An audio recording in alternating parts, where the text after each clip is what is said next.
ఇది కేవలం సమాచారంగా మాత్రమే భావించండి. వైద్య నిపుణులను సంప్రదించండి. హాయ్ హలో నమస్తే, వెల్కమ్ టు సాక్షి. ప్రస్తుతం దేశంలో చాలా మంది యువత బాధపడే అతి పెద్ద సమస్య జుట్టు ఊడిపోవడం. చిన్న వయసులోనే బట్టతల వచ్చేస్తుండడంతో లక్షల రూపాయలు ఖర్చు పెట్టి ట్రీట్మెంట్స్ తీసుకుంటున్నారు. అనేక రకాల ప్రయత్నాలు చేస్తున్నారు. అయితే ఎన్ని చేసినా చాలా మందికి అసలు ఎలాంటి ఫలితం ఉండట్లేదు. దీంతో విసిగిపోయి మా నాన్నకు బట్టతల ఉంది కదా, బహుశా ఈ జెనెటిక్స్ వల్లే నాకు వస్తోంది, ఇదంతా నాన్న వల్లే వచ్చింది అనే తండ్రిని నిందిస్తుంటారు. ప్రపంచవ్యాప్తంగా చాలా మంది అనుకునే మాట ఇదే.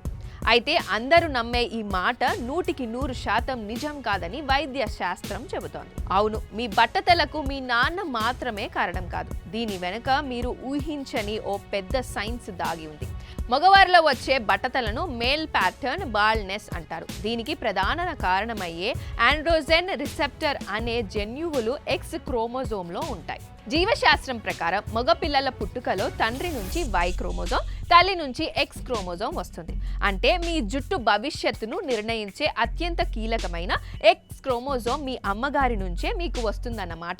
మీ అమ్మగారి తరపున మీ తాతయ్యకు లేదా మీ మేనమామలకు బట్టతల ఉంటే కూడా బట్టతల వచ్చే అవకాశం ఏకంగా 70% ఎక్కువగా ఉంటుందట.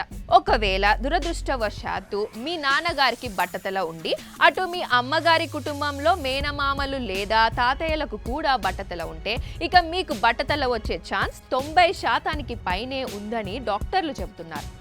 అయితే నా కుటుంబంలో ఎవరికి బట్టతల లేదు కదా, నాకెందుకు వస్తుందిలే అని నిర్లక్ష్యంగా ఉండటానికి వీల్లేదు. నేటి ఉరుకుల పరుకుల జీవితంలో మన జీవన శైలి కూడా జుట్టు రాలడాన్ని తీవ్రం చేస్తోందని నిపుణులు చెబుతున్నారు. ముఖ్యంగా విపరీతమైన మానసిక ఒత్తిడి వల్ల జుట్టు కుదుళ్లు బలహీనపడుతున్నాయి. ఇక ధూమపానం అలవాటు ఉన్నవారిలో రక్తనాళాలు కుచించుకుపోయాయి. తల మాడుకు సరిపడా ఆక్సిజన్, పోషకాలు అందక జుట్టు త్వరగా రాలిపోతుంది.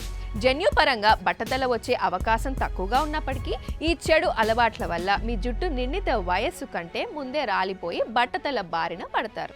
సాక్షి టీవీ ప్రసారాలను నిలిపివేయడం చట్టరీత్యా నేరం. సాక్షి టీవీ ప్రసారాల కోసం మీ స్థానిక కేబుల్ ఆపరేటర్ని వెంటనే సంప్రదించండి. డిటిహెచ్లో, ఇంటర్నెట్లో కూడా సాక్షి టీవీ ప్రసారాలను వీక్షించవచ్చు.